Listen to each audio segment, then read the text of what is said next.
பூரண சுவிசேஷ கிறிஸ்துவின் சபை வழங்கும் உன்னை மாற்றும் இயேசு. ஆண்டவரும் இரட்சகருமாகிய இயேசு கிறிஸ்துவினுடைய இன்ப நாமத்தினாலே இந்த மாலை வேளையில் உன்னை மாற்றும் இயேசு என்னும் எங்கள் நிகழ்ச்சிக்கு உங்களை வரவேற்கிறோம். கர்த்தருடைய பிள்ளைகளே, இந்த நாளிலும் தேவன் தம்முடைய வல்லமையில் அவர் சிறந்தவராயிருக்கிறார் என்பதை உங்களுக்கு சொல்ல விரும்புகிறேன். Jesus Christ still on the throne. He is ruling in this world by his power. Hallelujah. அவருடைய மகிமை இந்த உலகம் முழுவதையும் ஆண்டு கொண்டிருக்கிறது. இன்றைக்கும் அவர் ஜீவனோடு அவரை நம்புகிறவர்களுக்கு அற்புதம் செய்கிறார். அவரிடத்தில் வருகிறவர்களை அவர் ஆசீர்வதிக்கிறவர். அவரை நம்புகிறவர்களுக்கு அற்புதங்களை செய்கிறவர். இந்த மாலை வேளையில் இந்த வார்த்தைகளை கேட்க போகிற உங்களுக்கு இயேசு கிறிஸ்து அற்புதங்களை செய்வார். ஹல்லேலூயா. ஆம் கர்த்தருடைய பிள்ளைகளே, இயேசு கிறிஸ்து வாழ்ந்த காலத்தில் கொடிய பிரச்சனையில் தவித்த ஒரு மனிதன் தன்னுடைய மகனுடைய சுகத்துக்காக இயேசு கிறிஸ்துவிடத்தில் வந்தான். இன்னைக்கும் உங்களில் அநேகர் உங்களுக்கு பிரியமான உங்களுடைய பிள்ளைகளோ அல்லது உங்களுடைய தாயாரோ தகப்பனாரோ உறவினர்களோ நண்பர்களோ மிகுந்த வேதனையில் இருப்பதை கண்டு பாதிக்கப்பட்டு எப்படியாகிலும் அவர்களுக்கு இந்த பிரச்சனை தீராதா என்று நீங்களும் இந்த வேளையில் அவர்களுக்காக ஆண்டவரை நோக்கி பார்த்து கொண்டிருக்கலாம். அந்த தகப்பன் தன்னுடைய மகனுக்காக இயேசு கிறிஸ்துனுடைய சீடர்களிடத்தில் முதலாவது வந்தான். ஆனால் அவர்கள் அவனுக்கு உதவி செய்ய முடியவில்லை. அதைவிட இந்த மனிதனும் தேவனுடைய அற்புதத்தை பெற்றுக்கொள்வதற்கு ஏதோ ஒன்று தடையாக இருக்கிறதை நாம் பார்க்கிறோம். ஆனால் அந்த மனிதன் தன்னுடைய மகனுடைய சுகத்துக்காக இயேசுவை நோக்கி வரும்பொழுது இயேசு கிறிஸ்து அவனை பார்த்து சொன்னார். மார்க் எழுதின சுவிசேஷம் 9ஆம் அத்தியாயம் 20ஆம் வசனத்திலிருந்து 23ஆம் வசனம் வரவுள்ள சம்பவத்தை நான் உங்களுக்காக வாசிக்கிறேன். அவனை அவரிடத்தில் கொண்டு வந்தார்கள். அவரை கண்டவுடனே அந்த ஆவி அவனை அலக்கழித்தது. அவன் தரையிலே விழுந்து நுரை தள்ளி புரண்டான். அவர் அவனுடைய தகப்பனை நோக்கி, இது இவனுக்கு உண்டாகி எவ்வளவு காலமாயிற்று என்று கேட்டார். அதற்கு அவன், சிறுவயது முதற்கொண்டே உண்டாயிருக்கிறது. இவனை கொல்லும்படிக்கு இது அநேகம் தரம் தீயிலும் தண்ணீரிலும் தள்ளிற்று. நீர் ஏதாகிலும் செய்யக்கூடுமானால் எங்கள் மேல் மனதிறங்கி எங்களுக்கு உதவி செய்ய வேண்டும் என்றான். இயேசுவனை நோக்கி, நீ விசுவாசிக்க கூடுமானால் ஆகும், விசுவாசிக்கிறவனுக்கு எல்லாம் கூடும் என்றார். ஹல்லேலூயா. இங்கே உதவி தேடி வந்திருக்கிற இந்த மனிதனுக்கு இயேசு கிறிஸ்து சொல்லும் வார்த்தையை கவனியுங்கள். அந்த மனிதன் சொல்லுகிறான், ஆண்டவரே, எங்கள் மேல் மனதிறங்கி எங்களுக்கு ஏதாகிலும் செய்யக்கூடுமானால் எங்களுக்கு செய்யும். ஒவ்வொருத்தருடைய சூழ்நிலையிலும் ஆண்டவரை பார்த்து நம்ம ஜெபிக்கிற ஜெபம் இப்படிதான் இருக்குது. ஆண்டவரே, உங்களால் ஏதாவது செய்ய முடிஞ்சா, ஏதாவது இல்லை, இயேசு கிறிஸ்துவால எல்லாம் செய்ய முடியும். ஹல்லேலூயா. இந்த மாலை வேளை உங்களுக்கு சொல்லுகிறேன், நீங்கள் எப்படிப்பட்ட சூழ்நிலை இருந்தாலும், எல்லோரும் உங்களை கைவிட்டு இருக்கலாம், உங்களுக்கு உதவி செய்யாமல் போயிருக்கலாம், இந்த விஷயம் நடக்குமா என்று உங்கள் மனம் குழம்பி இருக்கலாம், இது எப்படி ஆகும் என்று நீங்கள் கலங்கி கொண்டிருக்கலாம். ஆனால் நான் உங்களுக்கு சொல்லுகிறேன், என் இயேசு கிறிஸ்து சகலத்தையும் செய்ய வல்லவர். ஹல்லேலூயா. இந்த மாலை வேளையிலே உன் கண்ணீரை துடைக்கக்கூடிய வல்லமை இயேசு கிறிஸ்துவுக்கு உண்டு. உன் மனதில் இருக்கிற பாரங்களை வேரோடு பிடுங்கி போடுவார். உன் சஞ்சலங்கள் சந்தோஷமாய் மாறி போகும். உன்னுடைய வேதனைகளை மாற்றக்கூடியவர் அவர் ஒருவர் தான். அவரிடத்துல மாத்திரம்தான் நாம நம்பிக்கை வைக்கணும். இந்த மனுஷன் வந்து அவரிடத்துல வேண்டிக் கொள்ளுகிறான், நீர் ஏதாகிலும் செய்யக்கூடுமானால் செய்யும்.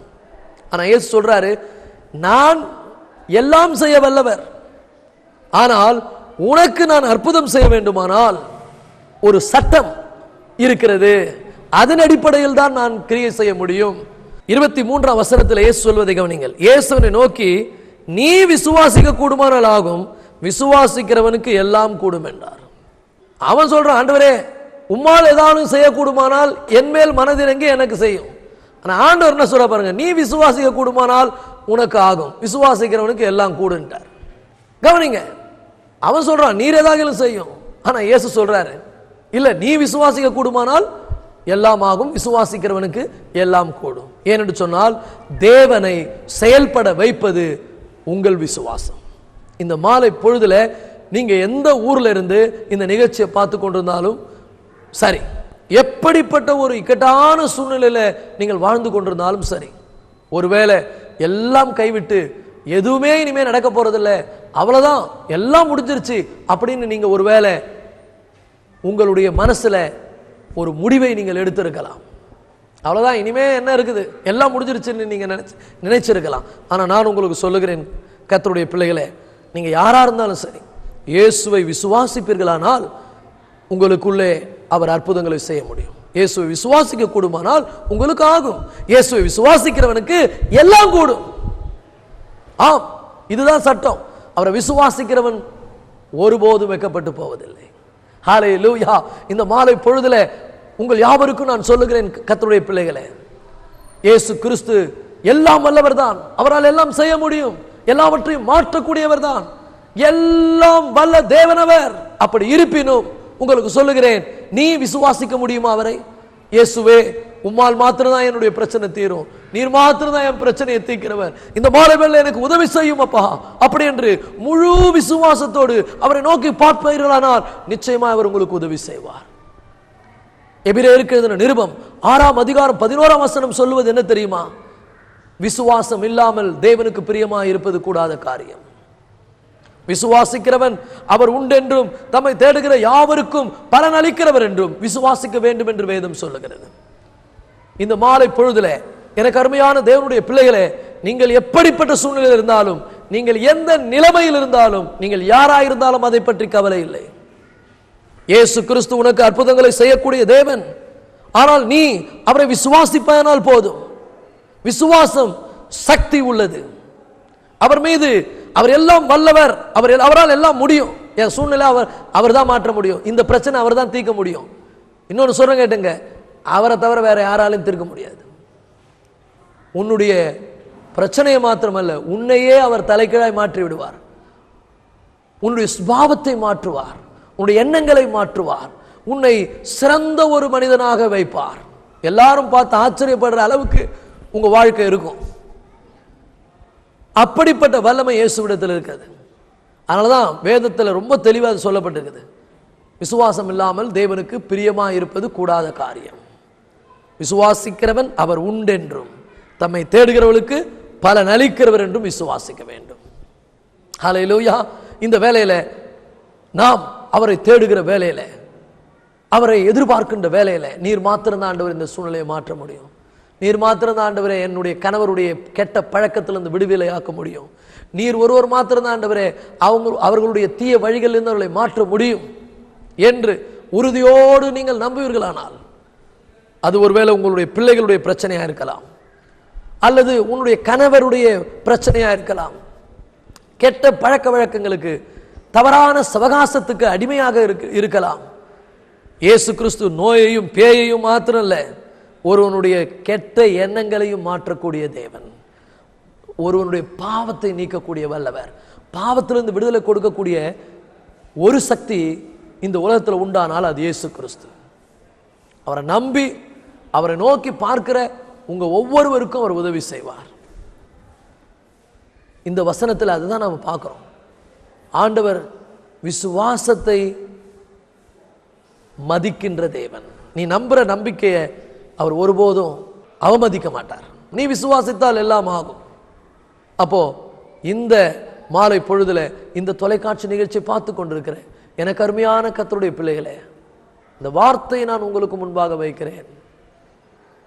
நீங்க எந்த இடத்துல இருந்தாலும், எப்படிப்பட்ட சூழ்நிலையில் இருந்தாலும், இயேசு கிறிஸ்துவை நோக்கி அவரை உறுதியோடும் உண்மையோடும் மெய்யான இருதயத்தோடும் உங்களை அவருக்கு முன்னால தாழ்த்தி, ஆண்டவரே எனக்கு உதவி செய்யுங்க, நான் நம்பினவங்களாம் என்னை கைவிட்டு போயிட்டாங்க, நான் நம்பின எல்லாரும் என்னை விட்டுட்டாங்க, என் குடும்பத்தில் இவ்வளவு போராட்டங்கள், என்னுடைய குடும்பத்தில் இருக்கிற பிரச்சனையை யாராலும் தீர்க்க முடியாது, என் கணவனுக்கும் மனைவிக்கும் இருக்கிற இந்த பிரச்சனை யாராலும் தீர்க்க முடியாது, என் குடும்பத்தில் சமாதானம் இல்லை, நாங்கள் நிம்மதியாக இல்லை என்று நீங்கள் ஒருவேளை கலங்குவீர்களானால், இந்த இரவு வேளை நான் உங்களுக்கு சொல்லுகிறேன், உடைந்த குடும்பங்களை ஒன்றாக்குகிறவர் கர்த்தர்.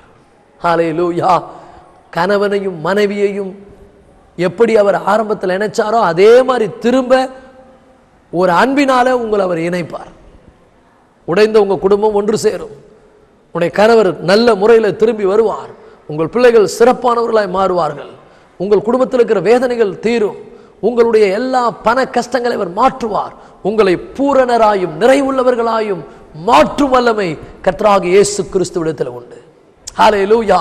இந்த மாலை பொழுதிலே நாம் விசுவாசத்தோடு அவரை நோக்கி பார்க்க போகிறோம்.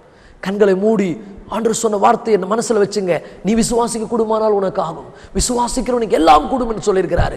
ஏசப்பா உங்களால முடியும், நான் நம்புறேன், எனக்கு உதவி செய்யுங்க அப்படின்னு இந்த இரவேளையில நம்ம ஜெபிக்கும் பொழுது இயேசு கிறிஸ்து உங்களுக்கு அற்புதங்களை செய்வார். ஹல்லேலூயா. ஜெபம் பண்ணுவோமா? எல்லாரும் கண்களை மூடி நாம் ஜெபிப்போம். வானத்தையும் பூமியும் உண்டாக்கின எங்கள் பரலோக பிதாவே, இந்த மாலை பொழுதுல எதர்ச்சையாக ஆண்டவரே இந்த தொலைக்காட்சி நிகழ்ச்சி முன்பாக ஆண்டவரே உம்முடைய அன்பை குறித்து, உம்மை குறித்து, உம்முடைய மகிமையை குறித்து பேச இருக்கிறேன் அப்பா. சகலவற்றையும் மாற்றும் சக்தி நீர் என்பதை இந்த மக்களுக்கு நான் சொல்லியிருக்கிறேன். எல்லாம் வல்லவர் நீர். இந்த உலகத்தில் இருக்கக்கூடிய சகல தீமைகளையும் நன்மையாய் மாற்றும் மகா சக்தி இயேசு என்று உம்முடைய பிள்ளைகளுக்கு நான் சொல்லியிருக்கிறேன். இந்த வார்த்தைகளை நம்பி தன்னுடைய குடும்ப பிரச்சனைக்காக, பண பிரச்சனைக்காக, வியாதியின் பிரச்சனைக்காக, பிசாசின் போராட்டங்களுக்காக மன உருக்கத்தோடு, நம்பிக்கையோடு, உறுதியோடு ஆண்டவரே இந்த வேளையில என்னோடு செபித்துக் கொண்டிருக்கிற உங்க பிள்ளைகளுக்கு இப்பொழுதே ஒரு அற்புதத்தை செய்யும் அப்பா. இயேசு கிறிஸ்துவினுடைய நாமத்தினாலே உம்முடைய ஊழியக்காரனை நான் ஜெபிக்கிறேன். ஒவ்வொரு வீட்டுக்குள்ளும் இப்பொழுது கர்த்தருடைய மகிமை இறங்கி வருவதாக, சகல சாபங்களும் முறிந்து போவதாக, பிசாசின் வல்லமைகள் தகர்ந்து போவதாக, குடும்பத்திலே சமாதானம் உண்டாவதாக, நிம்மதி உண்டாவதாக, பிள்ளைகள் ஆசீர்வதிக்கப்படுவார்களாக. அன்பின் இரட்சகர் இயேசு கிறிஸ்து அந்த வீட்டை ஆளுகை செய்வாராக. ஒவ்வொருவரும் உம்முடைய மகிமையை கண்டு உம்மை ஆண்டவரே தொழுது கொள்ளத்தக்கதாக ரட்சிப்பின் ஊற்றை அந்த வீடுகளிலே நீர் உண்டாக்கும். இதை நிகழ்ச்சியை பார்த்து என்னோடு கண்களை மூடி வேண்டிக் கொண்டிருக்க ஒவ்வொருவரும் நீர்தான் மெய்யான தேவன் என்பதை புரிந்து கொண்டு ரட்சிப்படைந்து நித்திய ஜீவனுக்கு பங்குள்ளவர்களாக மாறும்படி இப்பொழுது ஒரு அற்புதத்தை செய்து உம்முடைய நாமத்தை உம்முடைய பிள்ளைகளுக்கு திருஷ்டாந்தப்படுத்தி காண்பீர். அற்புதங்களை செய்கிறதற்காய் நன்றி. ஜெபத்தை கேட்டு இப்பொழுதே நீர் கிரியை செய்து கொண்டு இருக்கிறதற்காய் நன்றி ராஜா. கரத்தில் ஒப்புக் கொடுக்கிறேன் இயேசுவின் நாமத்தினால் பிதாவே. ஆமேன், ஆமேன், ஆமேன். ஹல்லேலூயா. இந்த நிகழ்ச்சியை தொடர்ந்து பாருங்கள். சனிக்கிழமையும் மாலை சரி 5 மணிக்கு உன்னை மாற்றும் இயேசு என்கிற எங்கள் நிகழ்ச்சியை பாருங்கள். அற்புதங்களை பெற்றுக்கொள்ளுங்கள். நீங்கள் எங்களுக்கு கடிதங்களை எழுதினால் உங்களுக்கு ஒரு விசேஷித்த டிவிடியை நாங்கள் இலவசமாக அனுப்பி வைப்போம். கர்த்தர் உங்களை ஆசீர்வதிப்பாராக. God bless you.